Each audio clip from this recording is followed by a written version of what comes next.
ബീരാനുപാപ്പ അവിടെ നിന്ന് തുടങ്ങിക്കോ. ഒരുപാട് സ്ത്രീകൾ വന്നിട്ട് തടയിട്ട് ഇങ്ങനെ ഓയിൽ മെസ്സേജ് കൊടുത്തിട്ടുള്ള അവസ്ഥ എന്നോട് സാധിക പറഞ്ഞിട്ടുണ്ടായിരുന്നു. അപ്പം എന്നിട്ടും അദ്ദേഹം നിർവികാരമായി ഇരുന്നു എന്ന് പറയുന്നുണ്ട്. അല്ല ഉപ്പാപ്പ നിർവികാരമായിട്ട്, അതായത് നമുക്ക് പല സ്ത്രീകൾ വന്നിട്ട് ഓയിൽ മെസ്സേജ് കൊടുക്കുമ്പോഴും ഉപ്പാപ്പക്ക് യാതൊരു വിചാരങ്ങളും ഇല്ല. അതിനെക്കുറിച്ചാണ് ഞാൻ പറയുന്നത്. അതിനാണ് നിങ്ങൾ കേട്ടിട്ടുണ്ടാവും, മരിക്കും മുമ്പേ മരിക്കാന്ന് ബൗദ്ധ കബിലൊക്കെ. അങ്ങനെ ഞാനില്ലാത്ത ഒരവസ്ഥയിൽ മനുഷ്യരിക്കുമ്പോൾ ഞാൻ പറഞ്ഞില്ലേ ബിയൻ പാപ്പിനടുത്ത് പോയപ്പോൾ എൻ്റെ മൈൻഡ് പൊക്കി. പിന്നെ എനിക്കൊരു ഭാര്യയില്ല, കുട്ടികളില്ല, ഭക്ഷണം വേണ്ട, ഞാൻ തന്നെ ഇല്ല, പിന്നെ ഒന്നുമില്ല. പിന്നെ ആര് എന്നെ വന്ന് തൊട്ടാലും എനിക്ക് തന്നെ ഉണ്ടോ? ഇല്ല. ഈ അവസ്ഥയിലാവില്ല. ബീരൻ പപ്പ എന്നൊരു മനുഷ്യനില്ല. ഞാനും നിങ്ങളൊരു മനുഷ്യനായിട്ട് കാണുന്നില്ല. നിങ്ങൾ ബഷീറും സമയും കണ്ടും കേട്ടും അറിയുന്ന അലീമും കയ്യുമായ അള്ളാഹുവിനെ ഞാൻ ഈ തരത്തിലൊക്കെ ഞാൻ നിങ്ങളെ കൊണ്ടുപോകാം. അപ്പൊ നിങ്ങൾ നേരത്തെ ചായ ചന്ദ്രനും മറ്റേതും മറിച്ചതൊക്കെ പറയുന്നു, ഇതൊക്കെ മാറും.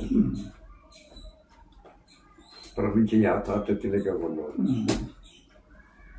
അപ്പോൾ മുഹിയുദ്ദീൻ പറഞ്ഞു, കുപ്പിക്കകത്തുള്ള വസ്തുവെ പോലെ നിങ്ങളെ കൽഭാഗം കാണുന്ന പണ്ഡിതന്മാർ വ്യാഖ്യാനിച്ച് നമ്മളെ അത് വ്യാഖ്യാനം. കുപ്പിക്കകത്തുള്ള ഈ കുപ്പിന്റെ അകത്തുള്ള വസ്തു എന്നാണ് ആത്മാവാണ്. ആത്മാവിലെ പിന്നെ ഞാനുണ്ടോ? ഇതിൽ നിന്നല്ല കാഴ്ചയും കേൾവി അറിവും പ്രവർത്തനം എല്ലാം ഉള്ള ശക്തിയും നന്മ തിന്മയൊക്കെ നിങ്ങൾ അല്ലാഹുവാണ് ഞങ്ങൾക്കാണ്. ഈ നിങ്ങളാകുന്ന കുപ്പിക്കകത്തുള്ള വസ്തു പണ്ഡിതന്മാർ വ്യാഖ്യാനിച്ച നിങ്ങളുടെ മനസ്സിൽ, നിങ്ങളുടെ പോക്കറ്റിൽ, നിങ്ങളുടെ ഉദ്ദേശ ലക്ഷ്യങ്ങൾ ഇതൊക്കെ ഞാൻ അറിയുന്ന പറഞ്ഞിട്ട് അവരിയ്ക്കുക അല്ലേ? സാധനം എന്താന്ന് പറയാൻ പറ്റാത്തതുകൊണ്ട്. അപ്പൊ നിങ്ങളുടെ അകത്തുള്ള നിങ്ങളുടെ ആകെ സത്ത എന്താണെന്ന് ഞാൻ കണ്ടു കഴിഞ്ഞു. പിന്നെ മറ്റുള്ള സാധനം വേണം. നിങ്ങളുടെ പോക്കറ്റിലുള്ളതും ഉദ്ദേശ ലക്ഷ്യങ്ങളും ആവശ്യമില്ലല്ലോ. നിങ്ങളാകെ ആ ഊർജ്ജമാണ്, ആത്മാവാണ്.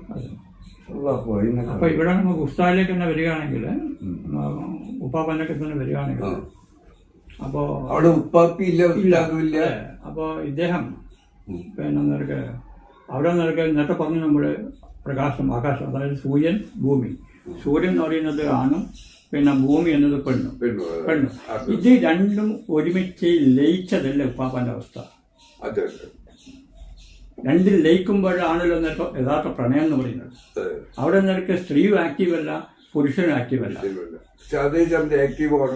ആക്റ്റീവാണ്. ഈ ആക്റ്റീവ് പൂർണ്ണമായി നഷ്ടപ്പെടുകയും അദ്ദേഹം നിനക്ക് ആ ലയനം സംഭവിക്കുമ്പോൾ മുന്നിൽ വരുന്ന സ്ത്രീയെ സ്ത്രീയായി കാണുന്നില്ല, തന്റെ ഉള്ളിലുള്ള പുരുഷനെയും പുരുഷനായിട്ട് കാണുന്നില്ല. അല്ല, ഞാൻ ഇപ്പൊ നിങ്ങളെ പറഞ്ഞ പോലെ ഞാൻ നിങ്ങളാകുന്ന ശരീരക്കുപ്പിന്റെ ഉള്ളിലെ ഊർജത്തെ കാണുന്നുള്ളൂ. അതെ. അപ്പൊ സ്ത്രീയും പുരുഷനും അതിലെ ഊർജത്തെ അള്ളാഹുവിനെ കാണുന്നു. അത് അള്ളാഹു അറബിയോ അനറബിയോ അല്ലാന്ന് പറഞ്ഞു.